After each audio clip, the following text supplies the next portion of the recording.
Hello everyone, welcome to ज्ञान वर्षा channel. दोस्तों, आप लोग स्वस्थ एवं मस्त होंगे। तो दोस्तों, इस आर्टिकल में हम पढ़ेंगे क्लास 10th यानी मैट्रिक बोर्ड परीक्षा संस्कृत विषय से पूछे जाने वाले महत्वपूर्ण प्रश्न, जिससे संस्कृत चैप्टर वाइज ऑब्जेक्टिव में आज हम लोग चैप्टर 2 पाटलिपुत्र वैभव का सभी महत्वपूर्ण ऑब्जेक्टिव प्रश्न देखेंगे, जो एग्जाम यानी परीक्षा की दृष्टि से बहुत ज़्यादा इम्पोर्टेंट है। आप इसे अंत तक पढ़कर और इसे नोट कर लें, जो कि आपको परीक्षा में इससे काफ़ी मदद मिलेगा। तो दोस्तों, वीडियो को लंबा ना करते हुए करते हैं वीडियो को स्टार्ट।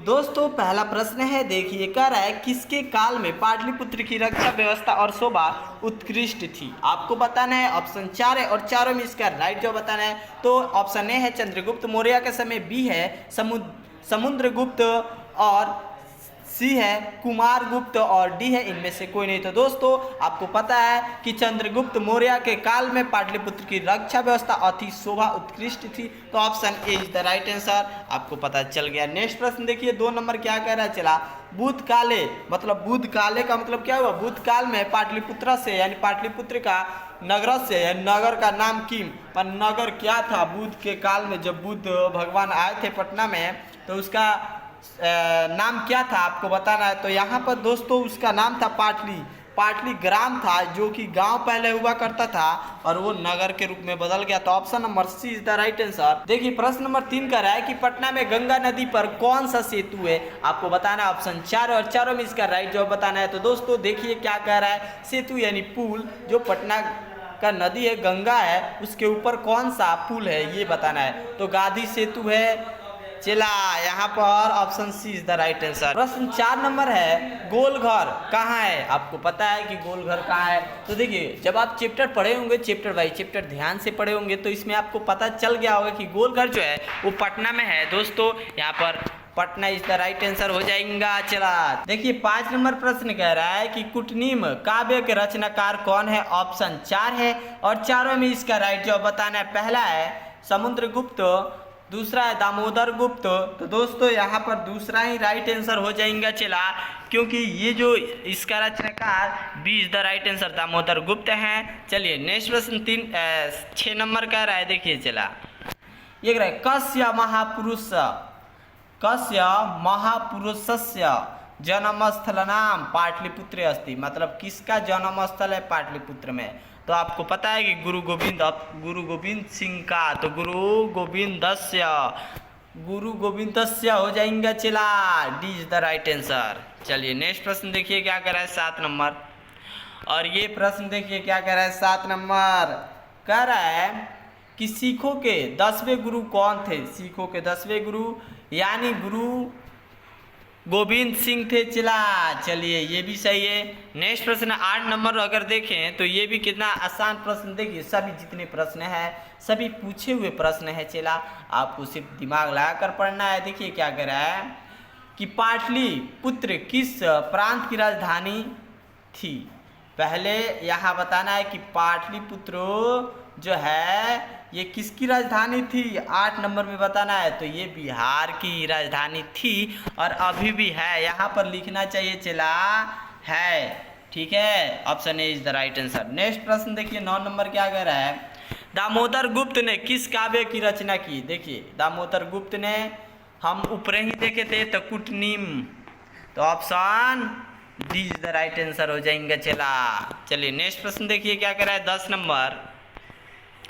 ये प्रश्न कह रहा है कि काव्य मीमांसा के कवि कौन है। काव्य मीमांसा जो है उसके कवि कौन है यहाँ पर बताना है। तो ऑप्शन 4 है और चारों में इसका राइट जवाब बताना है। तो राजशेखर हो जाएंगे। चला, Rajshekhar is the right answer. Next प्रश्न देखिए क्या कह रहा है 11 नंबर प्रश्न। और ये प्रश्न देखिए, ये भी आसान प्रश्न पूछ दिया। राज्ञ अशोक्य समय अस्य नगरस्य विभवम। मतलब इसका हिंदी हुआ कि राजा अशोक के समय इसका रक्षा व्यवस्था विभव कैसा था आपको बताना है। और ये चारों में इसका राइट जवाब हो जाएगा। तो अच्छा था, यहाँ पर C is the right answer. Next प्रश्न देखिए क्या कह रहा है 12 नंबर। मेगास्थनीज पटना किसके समय में आया था। यहाँ पर बताना है कि मेगास्थनीज जो था पटना में किसका समय था, मतलब कौन से राजा थे उनके समय में आया था, यहाँ पर आपको बताना है। और किनका समय चल रहा था, ये ऑप्शन 4 है और चारों में इसका राइट बताना है। तो दोस्तों गुप्त मौर्य के समय में आया था। नेक्स्ट प्रश्न देखिए क्या कह रहा है 13 नंबर, और ये 13 नंबर प्रश्न देखिए क्या कह रहा है। चला, पाटलिपुत्र पटना के नाम से कब से प्रसिद्ध हुआ, यानी पाटलिपुत्र जो है पटना के नाम से कब से प्रसिद्ध हुआ है। देखिए ये प्रश्न बार बार पूछे हुए हैं, 18 में, 22 में, फिर 23 में भी पूछा, फिर 24 में भी पूछेगा। चला, ये कह रहा है तो option C is the right answer, यानी मध्यकाल में हो जाएंगे। चला, चलिए नेक्स्ट प्रश्न देखिए, ये 24 नंबर प्रश्न क्या कह रहा है कि देखिए 14 नंबर प्रश्न कह रहा है कि पाटल पुष्पों की पुतली का रचना के आधार पर पटना का कौन सा नाम है। यहाँ पर बताना है कि पटना का कौन पुष्प के आधार पे कौन सा है, पाटल पुष्प के। तो यहाँ पर option C is the right answer, यानी पाटलिपुत्र होगा। चला, नो डाउट, सीधा टिक आउट। आप जब हमारे साथ जुड़ गए हैं तो आपको पूरे टिक आउट, आपके टारगेट को झुकने नहीं देंगे। दोस्तों अगर आप अभी तक हमारे वीडियो को लाइक नहीं किए हैं तो वीडियो आपको पसंद आ रही है तो वीडियो को लाइक कीजिए, और हाँ हमारे चैनल को सब्सक्राइब कर दीजिए, ताकि यहाँ से जो भी वीडियो अपलोड हो, जो भी नोटिफिकेशन मिले वो आप पढ़ सकें। सब्सक्राइब के साथ साथ बेल घंटियों दबाइएगा, तबे ना नोटिफिकेशन वहाँ मिलेगा। चला, अब देखिए, चला ये प्रश्न जो है कितना आसान प्रश्न पूछा था। जैसे यही पाटल पुष्पों की पुतली का रचना के आधार पर पटना का कौन सा नाम मिलता है, तो यहाँ पर आपको पता चल गया पाटलिपुत्र। अगर नहीं पता है तो आप जान जाइए। चलिए नेक्स्ट प्रश्न देखिए क्या कह रहा है 15 नंबर, और ये प्रश्न देखिए पटना का इतिहास कितना वर्ष पुराना है, ये सिर्फ बता दीजिए, 1 नंबर ले लीजिए। ये प्रश्न बार बार पूछे हुए हैं तो 25 वर्ष हो जाएगा। चला, नो डाउट, सीधा टिक डाउट। कह रहा है 16 नंबर, यूनान का राजदूत कौन था, यूनान का राजदूत कौन था ये बताना है। तो यूनान का राजदूत मेगास्थनीज था। चला, नेक्स्ट प्रश्न क्या है 17 नंबर प्रश्न देखिए क्या कह रहा है, कौमुदी महोत्सव किस ऋतु में मनाया जाता है। तो शरद, option D the right answer, यानी शरद ऋतु में मनाया जाता है। आपको पता चल गया होगा। नेक्स्ट प्रश्न है, अब देखिए 18 नंबर प्रश्न, जो कि वेरी वेरी इंपोर्टेंट, जो कि बार बार पूछे हुए हैं। ये प्रश्न आ ही जाता है पेपर हॉल में। देखिए 18, 22, 23, 24 में भी पूछने वाला है। चला, एकदम 100% गारंटी के साथ है, तो आप इसको छोड़िएगा मत, आप मत झुकिएगा। कह रहा है कि पटना नगर की पालिका देवी कौन है, मतलब पटना नगर जो है उसको चलाने वाली कौन है, तो यहाँ पर पटन देवी है। चला, नो डाउट, सीधा टिक आउट। चले नेक्स्ट प्रश्न 19 नंबर कह रहा है, बिहारस्य कस्मिन् नगरे गोलगृहम अस्ति, बिहार के किस नगर में गोलगृह है, गोल घर है। तो आपको बताना है, option A is the right answer, यानी पाटलिपुत्र नगर में, तो पाटलिपुत्र हो जाएगा। चला 20 नंबर देखिए क्या कह रहा है, गुरु गोविंद सिंह का जन्म स्थल कहाँ है, तो पटना ही है, ऑप्शन ए ही हो जाएगा।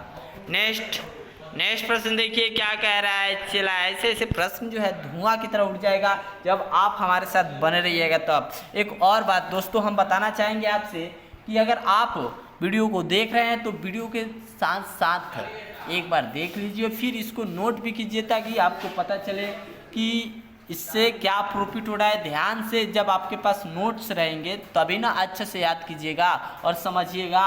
हम तो यहाँ पे आपको सिर्फ तरीका बता रहे हैं कि ऐसे याद कीजिए, आपको समझना है, सिर्फ कोई डाउट सस्पिशन नहीं होना चाहिए। आप पाठ पढ़े हैं तो आपको याद खुद आ जाएगा जब दिल से पढ़िएगा तब।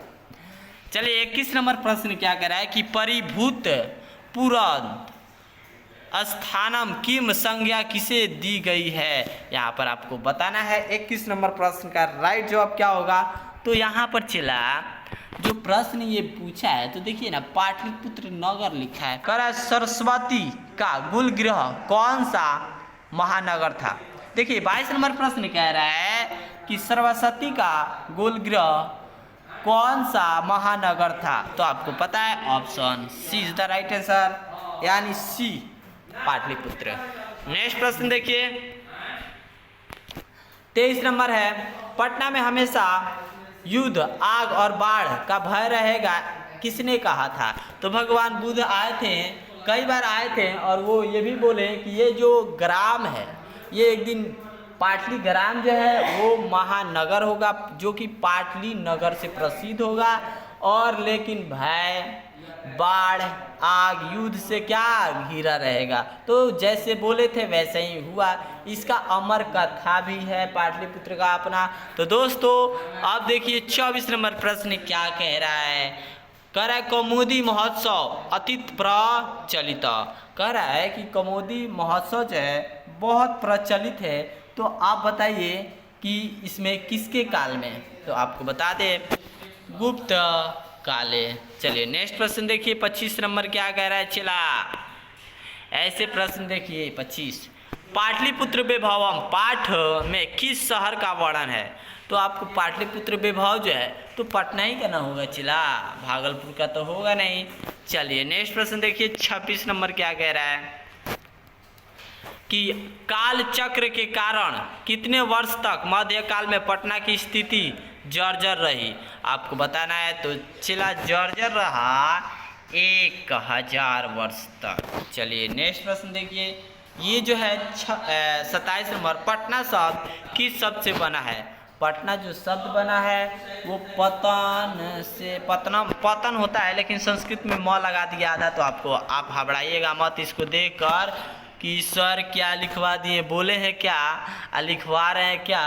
तो दोस्तों इसका सी इज द राइट आंसर हो जाएगा। नेक्स्ट प्रश्न देखिए क्या करें 28 नंबर, और ये 28 नंबर प्रश्न, गुरु गोविंद सिंह किस धर्म के गुरु थे? आपको बताना है कि गुरु गोविंद सिंह जो थे वो किस धर्म के थे? तो option D is the right answer, यानी सिख थे, सिख। चलिए नेक्स्ट प्रश्न देखिए ये क्या कह रहा है कि पाटलिपुत्र किस नदी के किनारे अवस्थित है? गंगा नदी। ये भी कोई पूछने वाली बात है? ये पूछने वाली बात है? चला बोलिए ना, बोलते क्यों नहीं है आप बोलिए, बोलते रहिए हमारे साथ। चलिए देखिए लास्ट प्रश्न देखिए, राजशेखर का प्रमुख काव्य ग्रंथ कौन सा है? राजशेखर जो है उनका प्रमुख काव्य ग्रंथ कौन सा है? चला ये 4 ऑप्शन है और चारों में इसका राइट जवाब बताना है कि ऑप्शन कौन सा सही है। तो काव्य मीमांसा इज द राइट आंसर हो जाएंगे। चला आपको यहाँ तक समझ में आया होगा।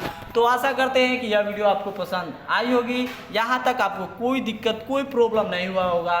दोस्तों अगर आपको समझ में आया है तो समझ में आया है, उसके साथ ही आप इसको नोट भी कर लीजिए, क्योंकि नोट करने से थोड़ा और ज़्यादा ही समझ में आ जाएगा।